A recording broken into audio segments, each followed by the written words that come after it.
Welcome back to our channel. In this video, we'll take you step by step through a full spiral perm transformation on natural hair. Before starting, we always reset the hair and perform a strand test.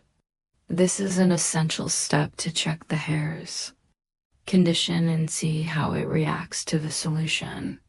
In this case, the strand test was successful, so we could safely continue.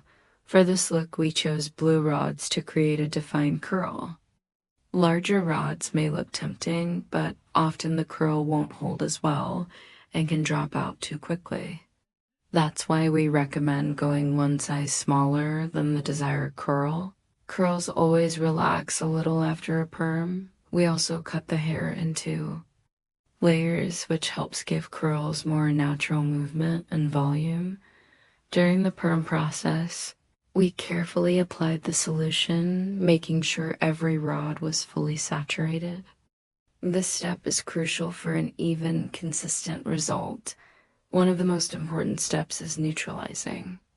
Rinsing the hair thoroughly helps prevent any unwanted chemical reactions and ensures the curl locks into shape.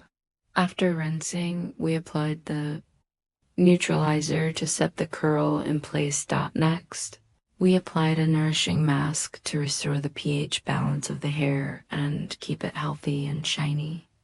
After that, we styled the curls with our favorite curl care products and gave the hair a soft blow dry. And here's the final result. Beautiful, bouncy curls with lots of volume and definition.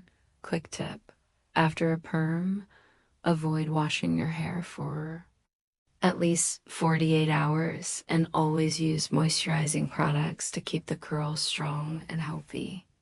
Many people think perms always damage the hair, but with the right technique and aftercare, curls can stay vibrant and full of life. If you enjoyed this transformation and want to see more, don't forget to like this video and subscribe to our channel, and stay tuned. We'll soon be sharing more about our upcoming online course on spiral perms.